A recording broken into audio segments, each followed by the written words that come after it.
Hello everyone, it's Friday night football under the lights as we follow the league leaders Sheffield United to Luton Town. Coming up before kick-off at 8 o'clock, we'll get the views from the Blades boss Paul Heckingbottom, Chris Basham and Rhys Norrington-Davies. And we'll hear from the two of the stars of last week's win over Blackburn, Iliman Ndiaye and Oliver Norwood. The team news is coming up shortly, and I'll be joined by two former Blades hoping to celebrate yet another United victory. And remember, for all of the broadcasting regulations surrounding tonight's fixture, please go to sufc.co.uk.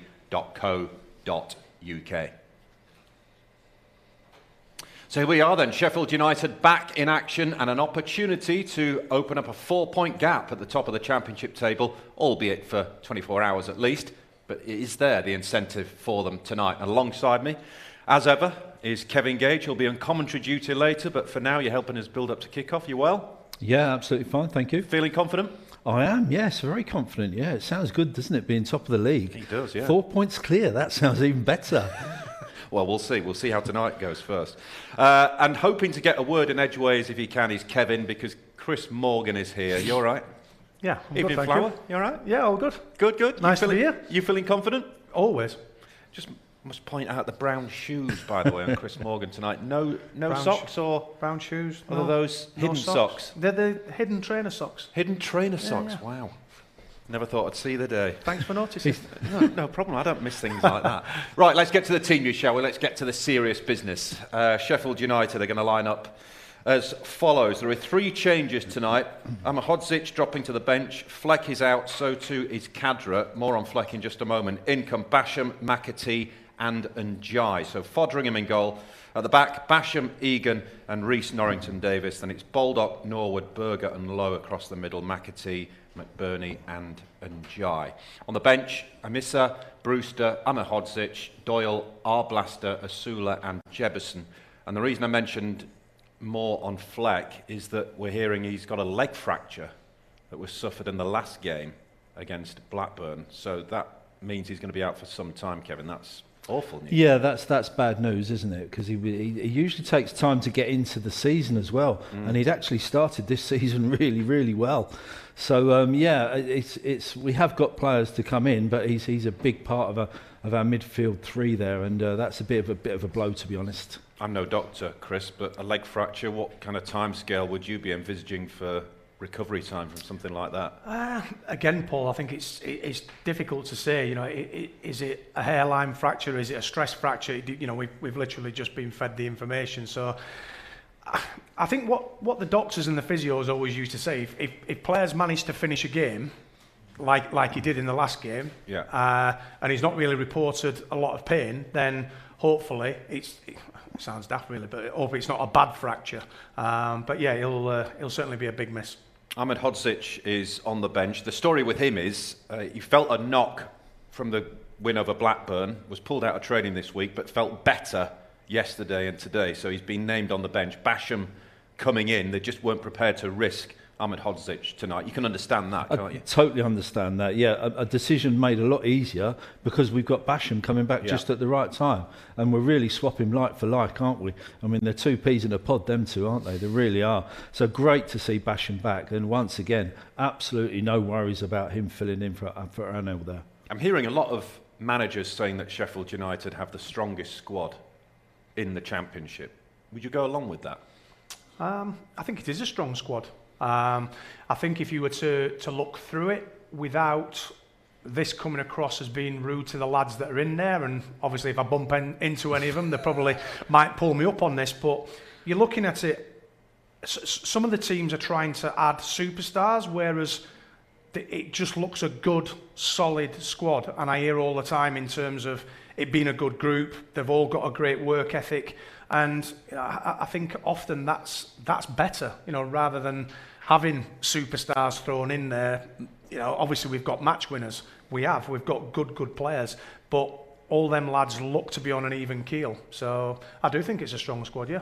We just need that window to close, don't we? Without any outgoings. Please, yeah. We want to keep everybody we've got. You know, the two players we're talking about, and Ndiaye's get a lot of reports and rumours, and obviously Sander Berg, the ongoing saga with Sander Berg. If it gets to Friday morning and he's still at Sheffield United, I think we'll all be happy men.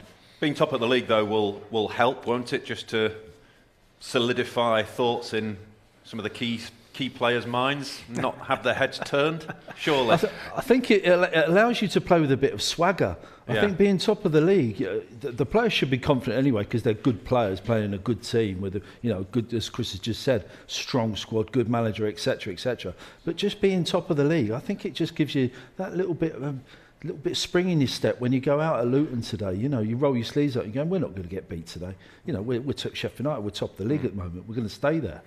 In terms of the shape tonight, we suspect it'll be something along these lines, although there is a lot of fluidity, isn't there, within that front three, as it were, anyway. So we're likely to see a bit of movement there.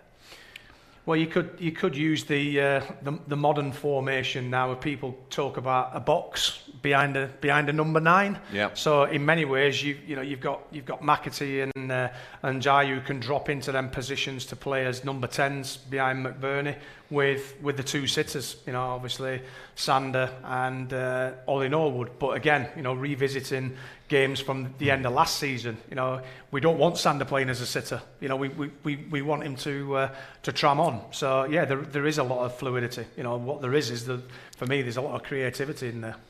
It just doesn't work, does it? Sander as a sitter. No, it's just you hate that, don't you? It's not a catchphrase. It's not a catchphrase that is going to catch on. We've tried it and tried it and tried it. It doesn't suit his game whatsoever. And I think Norwood's good enough to sit in there and know where to go and be the holding player. And as you rightly say, as Chris says, just let all the creative players go forward and do their damage, going forward, and not have to worry too much about defending. We have got a back 3, back 5, if you like, if we're a little bit under pressure. They should be able to cope. McAtee starts, as he did against Sunderland. He's the kind of player that's not going to come here from a club like Man City and just warm the bench, is he? No. He's definitely come to play, and I've seen a lot of him playing for City's 23s, and he's a top talent, and I think when I saw his name linked coming here, it was always going to be an interesting one, obviously with Iliman, thinking, How's Eki going to fit both of them in the team? But as we know, there's 50-odd games in a season, including the cup games, so there's plenty of opportunity for people to play. But yeah, certainly James McAtee's come to play. Certainly had some bright moments, didn't he, in that game against Sunderland? Yeah. By his own admission, he said it took him 15-20 minutes to get into the game, which is understandable. The two good chances he's had probably came a little bit too early in the game. Maybe if he'd settled down after half hour, second half or something, he would have done better with them because he slashed at them by his own admission. But yeah, as Chris said, that I've heard exactly the same reports. He's absolute top quality. Obviously now with the situation with Fleck, big decision for Heckie. Do we throw McAtee in there in that kind of left midfield role? Slightly different player from John Fleck, of course. John Fleck's more of a battler and a driving forward, where McAtee's more of a floater and more of an attacking threat. So it's going to be interesting how he fits into the team in general. But there is an opportunity there for someone to grab Flecky's shirt. Chris, we'll talk more in depth about Luton later on, but just some early thoughts from you on what kind of a test this is going to be. Obviously got to the playoffs last season. Yeah, tough. I always think it's tough down at Kenilworth Road. When I look at Luton's team, I always think they're a good footballing team, and I just look at the options they've got at the top of the pitch. Carlton Morris, Elijah Adebayo, Cameron Jerome on the bench, Coley Woodrow on the bench. So they've got real good attacking options. Obviously, Luke Freeman as well playing tonight. Players playing against their old clubs always want to do well. It'll be tough. It will be a tough task tonight. But Sheffield United in full flow at the moment, lost their opening game but unbeaten since then. So results have been going very well for Paul Heckingbottom's team of late, and quite rightly, they are a team to be shot at right now, and that's something they've got to try and embrace, isn't it? Having that target on their back, leading the way at the top of the championship table. So we'll see whether they can continue that tonight, and some testing fixtures to come as well in the next few weeks. Reading coming here on Tuesday night, then it's away to Hull next weekend. So, there's some interesting fixtures to have a look at there. But having said that, Reading are a strange one. I look at Reading, and a week ago everyone's written them off, and they have 2 terrific results, and they're right back up there again. Rotherham have made a positive start to the season, likewise of Hull. So not easy, are they? Any of them, really? Yeah, but you do look at those fixtures and you think, I'm not really fussed about any of those. They don't fill me with any real dread. I'm not going to dread going to Swansea. Not that I'll be actually physically going, but you get my drift. They've just lost. Luton just beat them, didn't they, the weekend, 2-0. So nothing really to worry about, to be honest. I think we're more than good enough to go everywhere there. Certainly the home games. We expect to win the home games, but we're certainly good enough to get results away. Tonight results away from home, and tonight is one of those games. How do you see the strength of the league this year? I think it's going to be quite open. I really do. You look at the teams that have come down. I thought Watford, in that first game against us live on Sky, I was sat on the settee at home thinking, thank God I'm retired, because their front three were absolutely unbelievable. I thought they were top. But then since I think Watford have gone away, Burnley are in sort of a transition under Vincent Kompany. So I don't actually see one of the relegated teams coming and totally running away with it. So I think it's there. It's there for the taking. There we are, Chris Morgan and Kevin Gage with us tonight as we build up to an 8 o'clock kick-off at Kenilworth Road. It is Luton Town against Sheffield United. Let's hear from George Baldock, who starts tonight. Just a few moments ago, I caught up for a quick word with him. George, I suppose it goes without saying that you arrive at Luton tonight in buoyant mood. Yeah, definitely. Obviously, under no illusions how tough the task will be tonight, but the boys have started well. They look really good, and we're hoping to carry on our form and stay at the top of the table. Do you feel you've got a target on your backs at the moment? I don't think we feel it. The manager's taking the pressure off us in that respect, but at the same time, it's inevitable. We are going to have a target on our back, for being at the top of the table, but also being a very good team at the moment. So, we're embracing that. We didn't have that, obviously, last year. We were always chasing, so we've got to embrace it, and hopefully it can help us out. You'd rather be there, though, wouldn't you, than mid-table or further down? It's obvious. Yeah, of course. Yeah, of course it is. Of course it is much better being where we are now, and that's the aspirations this club has, is to be challenging at the top end of the table, and so far so good, but still early days. What's your assessment, George, on the strength of the squad? You've seen the changes over the years, but a lot of rival managers are saying quite openly that Sheffield United have the strongest squad. What's your view? Yeah, I believe our squad's stacked up. It's brilliant.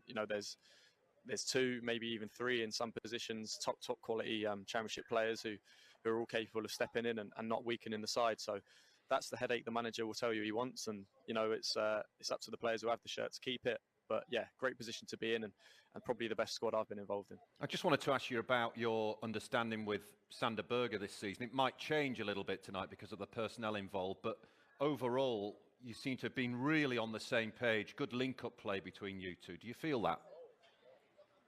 Yeah, definitely. I mean, I've spoken about it before. Me and Sander are good pals outside of the pitch, and we talk a lot about the game, and we've been developing a good relationship. And he's a fantastic player. Sometimes it's just a case of standing there and admiring. Sometimes, but yeah, great relationship on and off the pitch, and thankfully it's been helping us out on the pitch.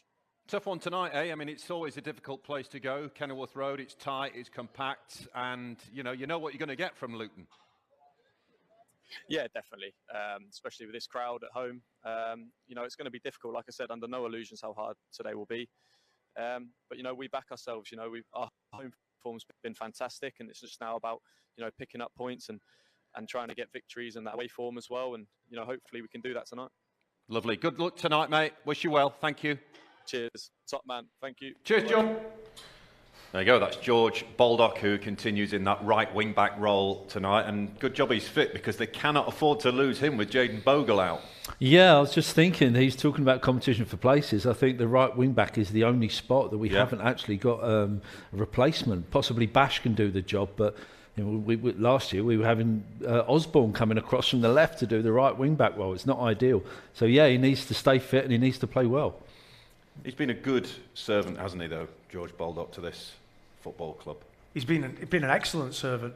Been really, really good. I love listening to him talk. He's always straight. He always speaks very educated on the game. He never seems flustered, and I think that's how he plays. He just spoke there about how him and Sander get on off the pitch.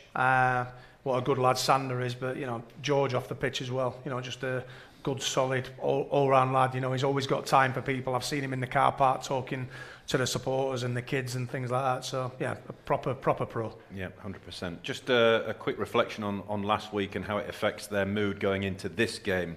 Kevin, was that as close to perfect as it could get last weekend? It was a comprehensive, 3-0 victory, wasn't it? I mean, it could easily have been 6 or 7, and we're not even exaggerating there. McBurnie could have had a hat-trick second half.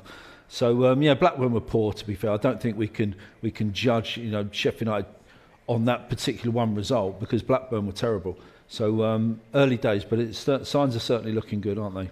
Well, it is a win that sent Sheffield United top last weekend after they dethroned the previous leaders.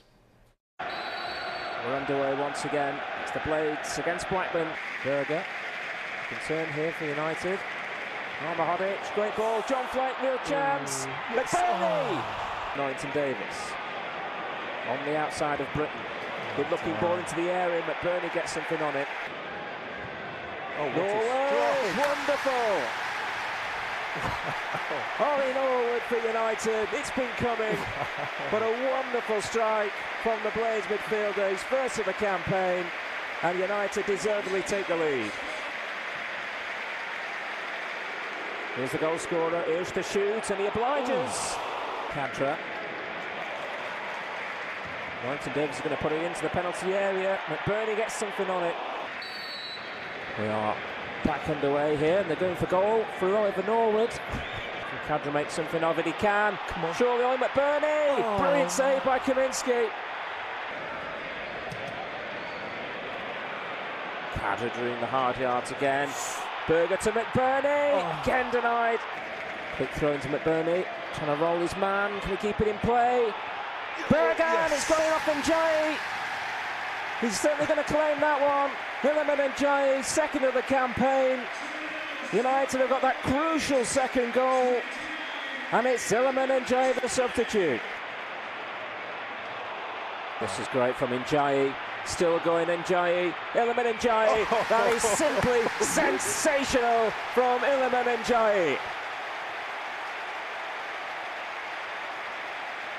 Fantastic solo run, terrific finish, and United lead by 3-0.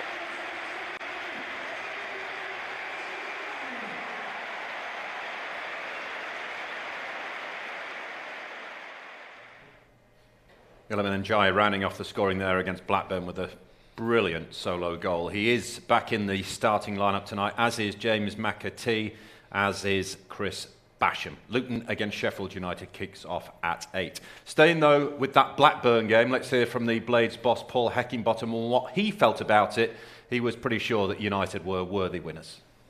There can be no doubt that we deserve that. I think we could easily have scored a lot more goals. Their keeper made some fantastic saves, some through good goalkeeping and others through just luck, I think. So we were strong. We were very good with the ball and created a lot of chances, and we were really aggressive without the ball as well, which made it difficult for Blackburn. You were really dominant right from the first whistle, weren't you, that first half? I don't think Blackburn had many touches in your penalty area. No, we were good, like I say, we were good. We want to play like that every game. The intent is that, but we know that's probably not always going to be the case.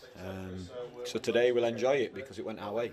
How pleased are you with the way your side put the game to bed in the end? Yeah, the change. I think the good thing is we got the goal first half when, like I say, the game was just played in their half, and if you're going at 0-0, we'd have been calling for patience from everyone, and we know Blackburn would have probably still sat in and tried to play on the counter. The fact we got the goal meant they've got to do something different or just give us 3 points. So they changed shape a little bit and tried to press us. But the moment we got to grips with that, then we just continued where we left off. Oliver Norwood was of course among the scorers last weekend, setting the Blades on their way with that stunning free kick. It's crazy, isn't it? Because put it in from 25 yards and missed from 12. So no, it was something we'd worked on. Sander was actually going to go under the wall because we'd, all the analysis that we do had seen that the wall jumps, but they actually led a man down behind it. I just said to Sander, I'm going goalkeeper side. He can't see. We knew that he gambled, and luckily enough, got it up and down and in that far corner, and Yeah, we hadn't scored many, so it was nice to score and even better to win 3-0 and put on a performance like we did. You've had a couple of sighters this season. You even had a go from halfway at the start of the second half as well. Yeah, again, the analysis boys were saying have a look. The keeper takes a real high starting point, and if you can catch him out, try it. So, yeah, sometimes you catch him out, sometimes you don't. But it was something that we've worked on and looked at, and it's the fine details and the margins that the staff look at and pass on to us as players. So when we go out there, it's crystal clear for us, and we've got a game plan and we're executing it well at the minute. That's Oli Norwood, but there's no doubt who the star was last weekend. Iliman Ndiaye climbing off the bench, scoring 2 goals, and his second was just a thing of beauty, chaps, wasn't it? And it takes you back to that Fulham goal that he scored early last season. Very, very similar. In fact, almost identical. Yeah, we picked up on this as soon as he picked the ball up and just kept going and going and going. I mean, the similarities are amazing, aren't they? Just even to the extent of he's hit it from exactly the same spot on the pitch with his left foot, and he's bent it into the same corner. It's gone off the same post. It's incredible. It's just what a talent this boy is. I picked him out at the start of the season, actually. I said it's going to be a big season for him because he was fed into the team last season. He kept having runs of 6, 7, 8, 9 games, and then they pulled him out for a while. I think he had 1, 2 injuries, and then he kept getting cramp and coming off after 60 minutes.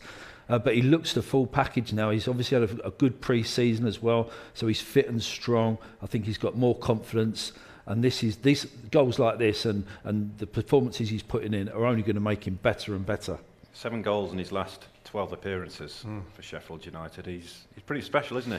Yeah, he's really grown into that position. And when he first came up and he was playing in the 23s, you looked at him and you thought, this kid's different. He's totally different to an academy product. He just did things off the cuff. He was at times like a breath of fresh air, and then he looked a little bit as though he wasn't understanding the role in terms of a defensive role and a role that he's had to play in the team. So I think he's grown into that, and I think the more he's had the coaching, because he's come from basically a non-coaching background, I think, and he's grown into this player that we see today. And he's had a full pre-season, like Gage said, and what I like about him, not necessarily is the talent he's got, but when he's protecting the ball, he's so strong.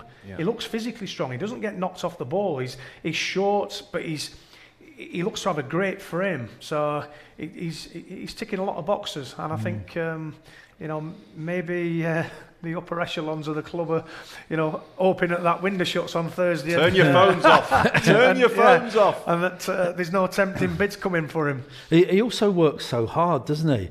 You look at players, creative players like that, and sometimes they float about and they don't give much else to the team. Iliman Ndiaye will be chasing back midfielders constantly, harrying, for the ball and trying to get his foot in and annoying defenders. He is a real handful. And I also think he's added goals to his game. Obviously, he's got 3 this season. But just at the back end of last season, he came up with some crucial goals at crucial times. Really good, calm finishing.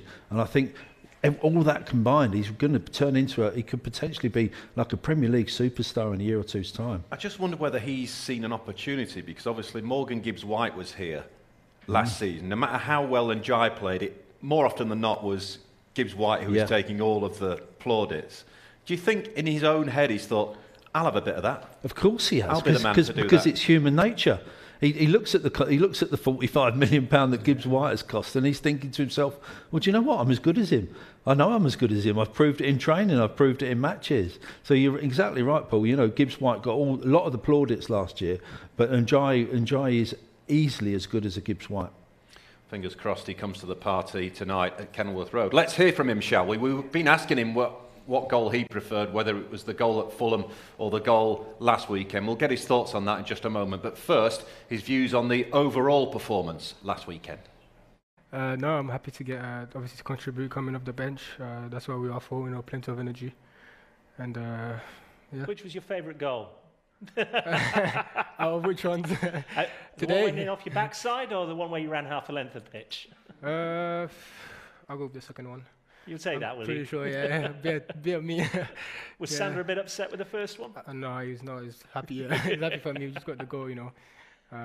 I'd give it to him, but as a striker, they all count. Exactly, don't they all count. So yeah, happy with them. All joking aside, talk us through that second goal, because it brought back memories of Fulham away last year. But the driving run, the power, the finish, that's everything and more that you practice on the training ground, isn't it?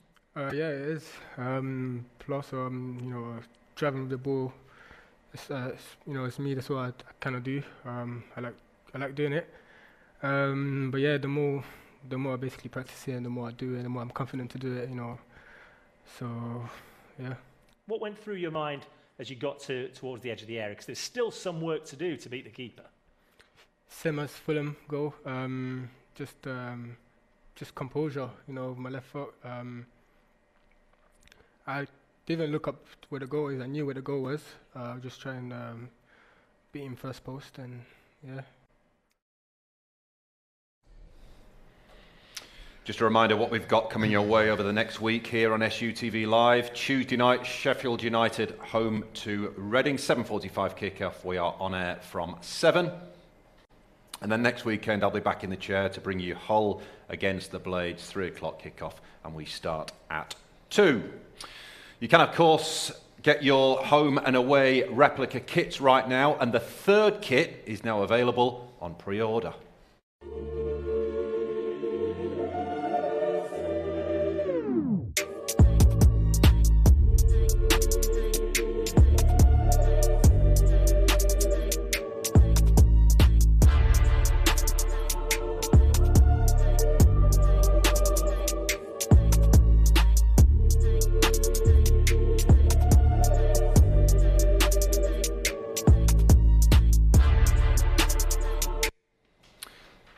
I just hope that's Sheffield United's first and maybe another visit is coming up towards the end of the season, because if they're to visit the Town Hall again, that means they've achieved something this season. So fingers crossed it's not the only time they'll be visiting the Town Hall this season.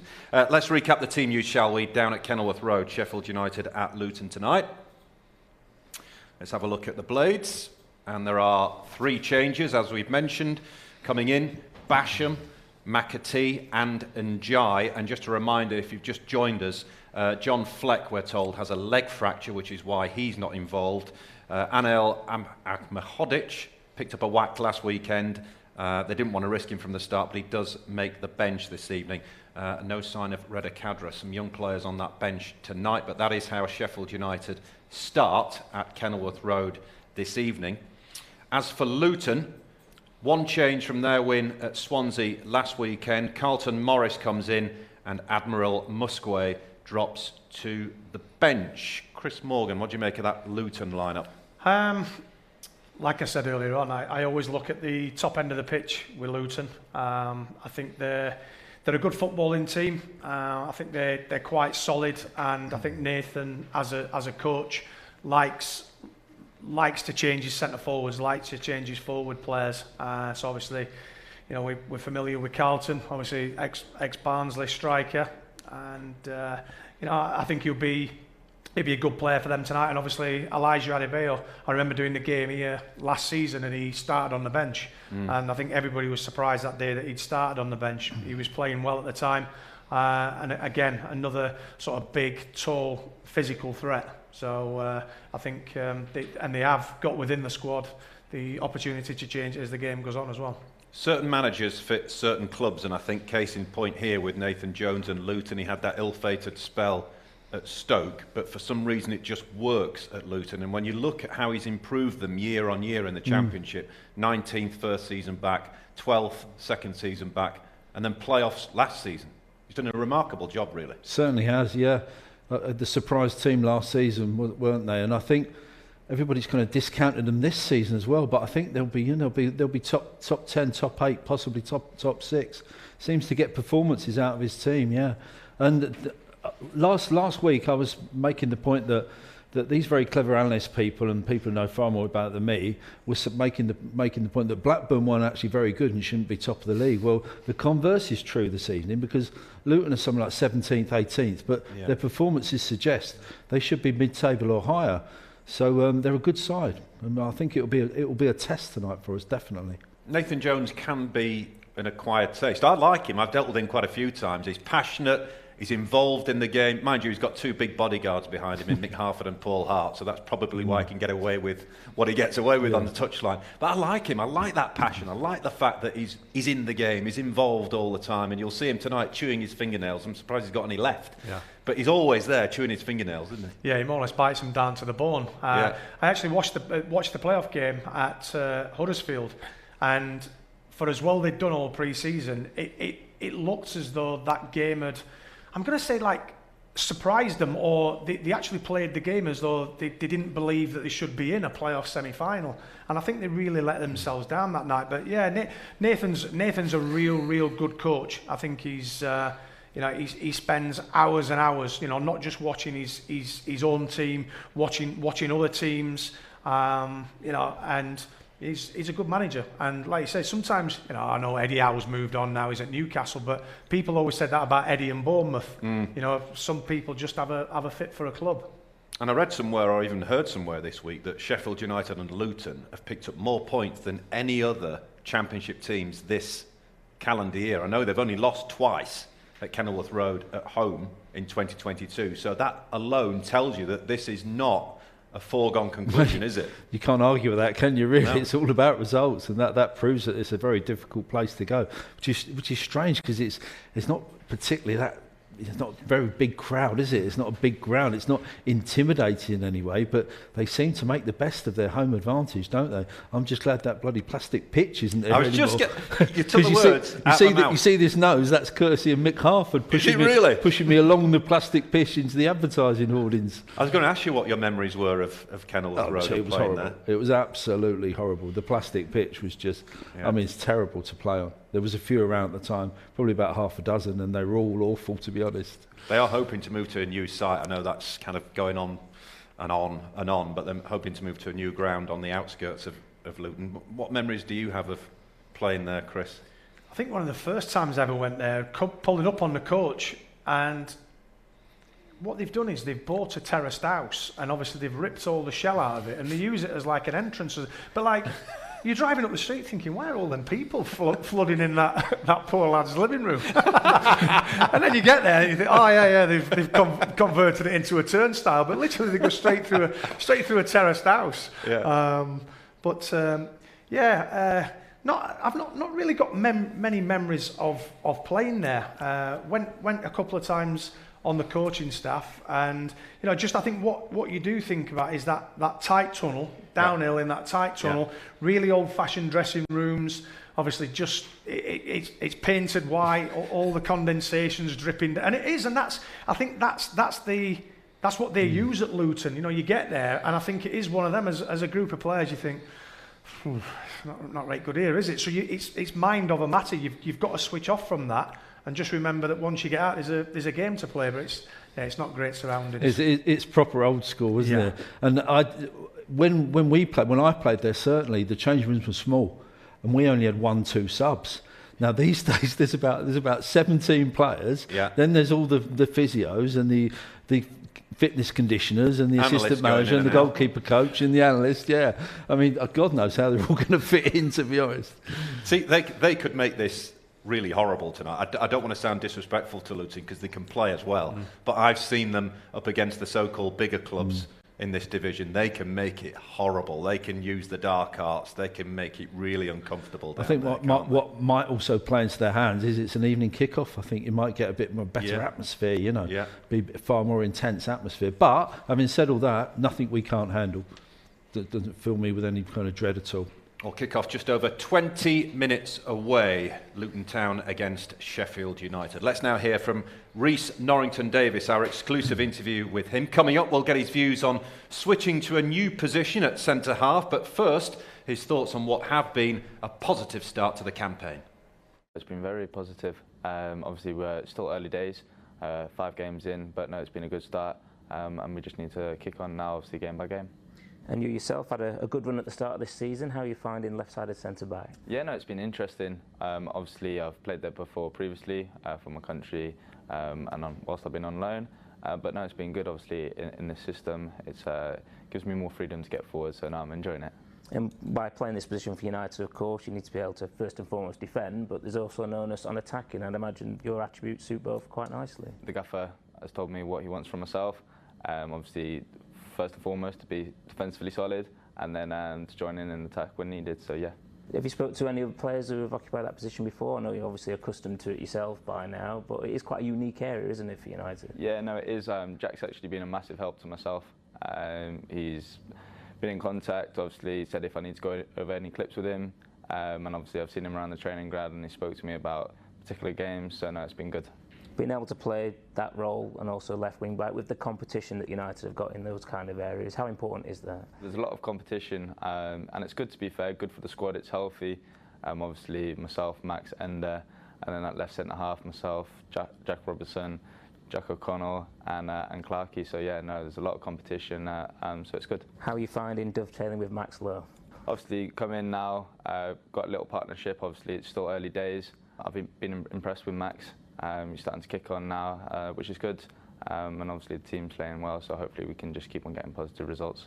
Luton next, it's a team that you'll know pretty well. Obviously you've had a loan spell down there. What can we expect? It's going to be a good game. It's going to be a very good game. They're going to come out high intensity, look to press us, then they'll take the game to us. So looking forward to obviously going back there. The crowd there is intense, so it'll be a good game. Of course, you had the chance to play last season for United as well, so it's nothing that's strange to you. It is quite close, isn't it? The fans are almost right on top of you on that. Yeah, they're literally right on top of you. The atmosphere inside, obviously, Kenilworth Road is fantastic. So, yeah, it'll be a good game come Friday night. A lot of teams say, Bramall Lane is such a hard place to come to. They say the same about Kenilworth Road. Is it because of that kind of old style, fans right on top of your environment? Yeah, fans obviously right on top of you. And the fact of the intensity that obviously we bring, the crowd obviously get on top of you, and obviously that brings that side of the game. I think he's impressed us all, hasn't he, this switching position, moving from left wing back to left-sided centre half, Chris? Yeah, I like Rhys. I like his attitude towards the game. He's a proper competitor, and I think he's looked very, very comfortable in that left side of three centre backs. Possibly more comfortable in that than playing wing back. Obviously we all know at that left side of a three, there's the opportunity to get forward and get crosses in. So he's doing that. So I think in many ways it's a little bit like an orthodox left back in a back four. But he can certainly defend. Again, physically strong. I think what he lacks in height as a centre back, he makes up for. For reading the game, and he's a strong competitor. So yeah, I like him. The fact that the outside centre backs, as it were, are encouraged to get forward, do you think that's made it an easier transition for him, moving in from that left wing back role? Yeah, as Chris has just summed it up perfectly there, I can't really improve on what he's just said. Right, but let's move on then. He's perfect for the role that we play. Yeah. You wouldn't really fancy him as a centre half in a two. You wouldn't fancy him and Egan. They do okay, but he's absolutely perfect for the way Sheffield United utilise that outside centre back. Put in some brilliant crosses against Blackburn, whipped in on the run. And his strength isn't going forward, his strength is his defensive work. So again, Ender got the nod over him last season because Ender's a bit more creative, can produce a little bit more in the final third. But Norrington-Davies, he's took his chance fantastically. And his physicality as well. He's just about tall enough for a centre half. You have to be a decent size, don't you? You have to be, I'd say, 6 foot. You can't, there's not many 5'10" good centre halves around. And I think he's 6 foot, so he gets away with it.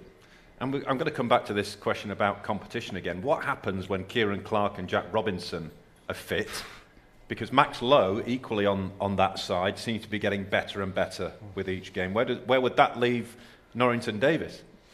Well, I think it goes back to if you're in the team and you're playing well, you've got the shirt.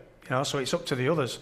It's up to the others to try and get fit, get back in the team and take it off Rhys. So if Rhys is in there and Max is in there, then the team's in and around the top of the league. Then I'm sure Ecky he'll be happy because it gives him an headache. And head coaches, managers, they want an headache. They want opportunities to be able to change the team. So yeah, I think if you're in and you're playing well, then you expect to stay in. He's impressed me, and he impressed Luton fans when he was there a couple of seasons ago. I saw him quite a few times playing at Luton. They loved him, and they wanted to keep him for the entirety of that season, and he ended up being recalled, then going out on loan to Stoke. These are some of his stats that he had at both Luton and currently at Sheffield United. But he seems to be a player who's heading in the right direction. He's definitely on an upward curve, isn't he? He's just a good, solid professional footballer, isn't he? You know, he does the job. You can play him wing back, he'll do the job there. He can get forward, play him as well. He's added a whole new dimension to his game, being able to play centre half now. So yeah, no worries about him at all. And you're right to pick up on the competition for places. I mean, what on earth is Hecky do when all these players are fit on this left-hand side? I mean, there's going to be some severely disappointed players, and that's going to be a test of Hecky's management as well. Yeah. Well, we shall see when they are all fit. Right, Chris Basham, he starts tonight, made his comeback from injury as a sub last weekend, but he is in the 11 at Luton this evening, and he knows exactly what's in store tonight. Always a tough place to go, do ever so well, play to their strengths, play forward quickly, join in up the top. It's going to be a tough game. It always is that when we go there. I think we lost last year when we went there. It wasn't a nice environment at all. So hopefully we can put a stamp on our game and play the way that we want to. But we know it's going to be hard because of the way that they play. And obviously an old teammate of ours, Luke Freeman's there, and he's doing well as well. And he'd be probably wanting to put a stamp down. The houses are in the background. It's tight. It's compact. Everybody knows what's coming, and yet so many teams come away from there knowing they've been in a game. Especially on a Friday night as well. I think when I get to watch Luton, it's always a nighttime game, and it's always a game where it's at Luton's ground, and you always go, it's going to be a tough one, and it always ends up being a tough one whoever goes there. So there'll be it's going to be tough for us to go there. Like you see, you turn up on the back garden and you go through someone's house and you get to the dressing room, and it is tough, but it's the environment that the Championship is. It's tough, and yeah, they'll be wanting to put one over on us again. Sheffield United, top of the league, there to be shot at already. Yeah, I think if you ask the manager that, he wants us to be there or thereabouts, so he'd be very happy with our position at the moment. I think we're being very consistent. I think we've been the most consistent side so far this season. That's why we're up there. I think this league hasn't fully settled into its rhythm yet, but if we can get a head start on everybody and keep that consistency up, I think we'll be there or thereabouts coming in the season. We've got to be positive, got to be confident, and got to back ourselves and the players that we've got. Mostly all internationals, so it's great. So these are the defensive options for Paul Heckingbottom. He's pretty much spoilt for choice. Obviously, we know that Clark, Robinson and O'Connell aren't fit, but even still, he's got plenty to pick from there. He certainly has, yeah. Go back, I refer you to my previous comment. But what a great situation to be in. I mean, just going back to Bash, how many times last season were we praying Bash wouldn't get injured because we had absolutely nobody to cover, and then when he did get injured, we were bringing players on loan and shuffling people across, and it was so disjointed. But now we've got, you know, the perfect, I'm going to say replacement, which basically what he is in Anel for Bash, who's slotted in like he's been here 10 years. Yeah, it's just brilliant for Sheffield United to have so many decent centre halves on the books. To be honest, it's fantastic. Speaking of Ahmed Hodzic, what have your impressions been? I think the fans are already falling in love with him, aren't they? Yeah, do you know what? When I first started my new job, I saw a lot of him playing for Forest 23s. And I was really impressed with him. Forest played a back four at the time. He played right back, played centre back, and even went and played like a holding midfield role. So he was just one of them players who you thought, you know, when you just look at somebody and think, he's a good player. You know, no matter where he plays, he's just a good footballer. And then obviously he disappeared for a bit. And then when I saw his name crop up, I thought, oh, you know, then you start having a bit of a Google. Where did he go to from when he left Forest? But yeah, I mean, you look at the options that we've got at centre back. You know, when you play three, you do need plenty of options because we will pick up injuries. You know, you probably look at towards the end of that line. You know, young Kyron Gordon. You know, obviously, you know, we're heading towards the window, as we've mentioned. You know, with all them bodies, does somebody like Kyron go and get some games out on loan? Because there is a lot of seniors in front of him. But again, you know, great options, and you know, left footers as well. You know, obviously, left-footed defenders are like hen's teeth, aren't they? They're in loads of them. But we've got some real good ones. let's not forget about Jack Robinson, to pluck a name out, and how good he was. Before he got injured, how he transformed his season last year, and he, towards the end, must have been one of the first on the team sheet at one point. He was so good. He was the most improved player last season, wasn't he? He was fantastic, and he kind of led the team. He was everything that epitomised what was good about Sheffield United in the second half of the season, making crucial crunch tackles at the right time, winning really important headers at the right time, both defensively and going forward, getting the goal at QPR. It just kind of set the tone for our performances. So yeah, it was a big blow to see him out.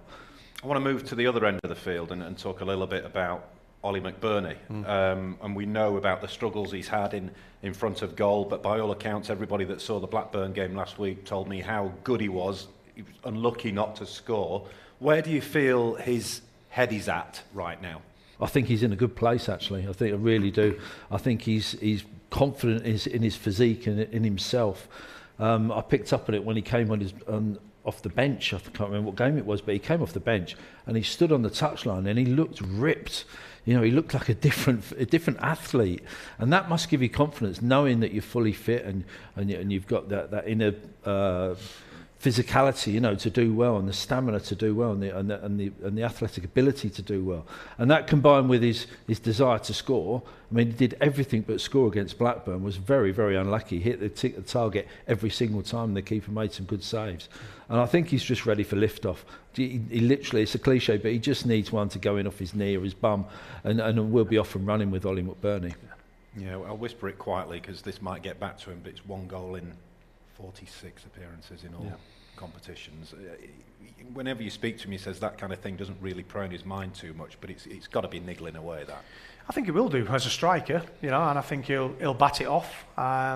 You know, Oli has had problems. You know, he's had problems with injury. I think he's never managed to sustain a long run of games, and I think that's what he needs. You know, particularly when you have been out injured, and if you can sustain games, you know. You speak to some managers, and some managers they're not bothered. If they've got somebody up front, particularly as a number 9, that's a threat, that's a pest, that occupies defenders, then that creates space for other people. But obviously, as a centre forward, you know, we can't get away from it. Centre forwards are judged by the goals they score, but he does bring, you know, a lot more to the team. And I know, you know, the lads, when he's in the team, you know, his teammates do appreciate the work he does, and I think that goes a long way. And also, the way we play is awkward for our centre forwards because we only pick one centre forward. Basically, we don't play with 2 strikers. Most teams play with 2 strikers, but we had to have the one with one floating around, usually around him. So again, it's who's going to get the nod. Billy's out at the moment, but Billy was our main striker has been for the last 2 years basically. Brewster's been tried up there, hasn't really fired for us. Big opportunity for McBurnie to come in, play well, get a few goals and cement his place in the team. I fancy him to score tonight. Before you go and get ready for commentary, what are you going for in terms of a prediction tonight? Well, we need to score because I fancy Luton to score because their 2 home games they've had so far this season, they haven't scored. They've had umpteen shots at goal in both games, haven't yet scored. So the law of averages said they're going to get a goal soon. I think they will score, but I think we've got enough good quality creative players in our team to get at least 2. I'm actually going for 3-1. Good stuff. You can get yourself ready then, and we'll hear more from Kevin Gage in about 5 minutes' time or so. Before we get to Kevin and your commentator Matt Young, let's hear more from the Blades boss Paul Heckingbottom and the challenge that is facing the Blades tonight. Yeah, obviously strengthened in the summer in terms of the recruits and the squad. So on paper and the players that Nathan's got available to him, it looks like they've done some real good business. So I'm watching them play. Not too much has changed in terms of approach. We're expecting them to play in the front foot against us as they approach every one of the home games at home, try and make it difficult. And we need to be ready for that. We need to be ready for that approach from them, but also be good enough to try and impose ourselves on the game as well. What does it mean to go into this weekend of fixtures top? Nothing. Nothing. Listen, I've no doubt Nathan and Luton can talk it up and be, you know, obviously we do have a target on his back, I get that. You know, we'd do exactly the same. So it's sometimes easier that way to talk about the team that's coming and where they are and blah, blah, blah, we need to do that. I get that. So maybe it is significant in that respect. but not from our approach. It's not. We know what a tough team we're facing. Like I said, the options from the bench in terms of how he keeps changing the front players, and within game is probably the reason why he's done such good recruiting there. But we've got the same sort of options as well ourselves. So, yeah, we listen. We're just preparing for a tough game, one that I've seen a lot of them. I enjoyed watching them a hell of a lot last season. Trying to play the same way this season, yeah. Nathan would like better results, but you know, watching them at Swansea, they had that intensity back without the ball, and really, you know, looking at the stats of when they've won and when they've not won, there seem to be a team that really enjoys that challenge when they've not got the ball. So yeah, it sets up for a good game that way. We are edging closer to kick-off at Kenilworth Road. Just a reminder for all of the broadcasting regulations around tonight's fixture, please check out the website sufc.co.uk.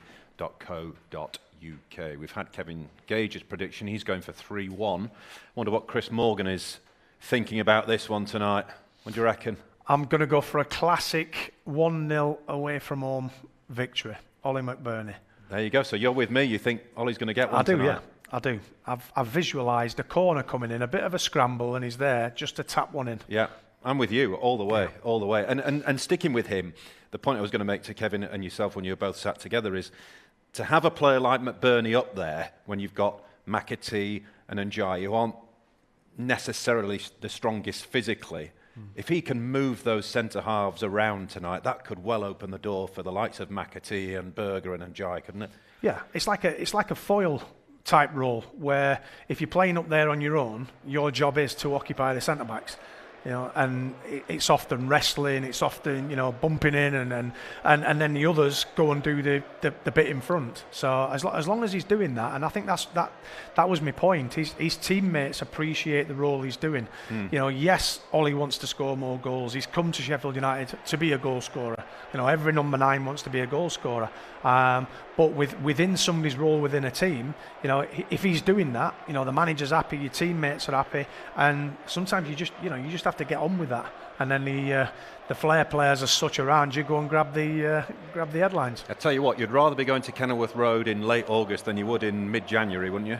Yeah, that pitch looks immaculate. It really does. You know, and night games are always, you know, they always feel special. You know, under the lights, the atmosphere, it feels better. You know, tomorrow afternoon, you know, if it's warm tomorrow afternoon, sometimes the pitches are drier where it'll have been watered. You get the sort of the early evening dew as such, and yeah, it's under the lights and game on. Here we go then, the first championship action of this particular weekend, and Sheffield United could, with a victory, go 4 points clear at the top of the table. Let's hand you over to your commentary team now then. Kevin Gage and first Matt Young. United are making the very early running in the Sky Bet Championship as 2 of last season's top 6 do battle under the lights here at Kenilworth Road. Luton and the Blades finished strongly last season, both gate crashing the playoffs, and Paul Heckingbottom's side have maintained the momentum going into the current campaign. The Hatters are up and running as well after a win at Swansea last weekend as United enter their notoriously difficult home. But the Blades seeking a first away win of the season tonight as they try and look to build on what was a very impressive showing against Blackburn last time out. United, well, it's been a while since they've won here. A certain right back may well have been on. Look at my co-commentator tonight, Kevin Gage. You know all about winning here at Kenilworth Road. What do United need to do tonight? Well, thanks for that trip down memory lane, Matt. Yeah, I think I've got 2 that day as well. A yard away from a hat-trick, which was strange. But anyway, yeah, that would be nice, wouldn't it? A 6-2 victory.